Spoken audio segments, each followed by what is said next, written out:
حدیث کی شہرت و مقبولیت ظاہر ہے، اس کے مستند ہونے میں کسی کو کلام نہیں۔ آیت و فد ہدیہ انما یرید اللہ لیذھب عنکم الرجس اہل البیت ویطہرکم تطہیرات۔ اہل بیت عصمت و طہارت کی شان والا شان میں بکرات و مرات نازل ہوا ہے۔ جناب شیخ فخر الدین اور دیگر علماء و مفسرین نے احادیث و روایات کثیرہ و متواتر سے نقل فرمایا ہے کہ آیت تطہیر خمسہ نجبہ جناب رسول اللہ صلی اللہ علیہ وآلہ وسلم اور علی المرتضیٰ اور جناب فاطمہ الزہرا اور حسن و حسین سید الشہداء خامس اصحاب کسا اللہ والسلام علیہم اجمعین کی شان میں نازل ہوا ہے۔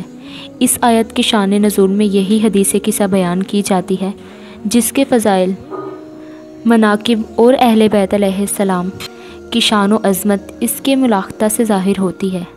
مومنین کی خدمت میں گزارش ہے کہ اس حدیث شریف کو نہایت خلوص کے ساتھ 3 مرتبہ محمد و آل محمد پر درود بھیجنے کے بعد شروع کریں اور بعد ختم پھر 3 مرتبہ صلوات پڑھیں، اور درمیان میں اگر چند قطرۂ اشک نکل آئیں تو پھر جو دعا کریں گے انشاءاللہ ضرور پوری ہوگی۔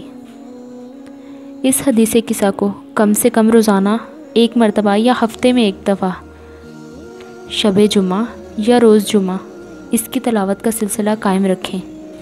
مختصر یہ کہ اس حدیث شریف قصہ کی تلاوت سے جو فوائد اہل دنیا کو پہنچتے ہیں وہ بے شمار ہیں۔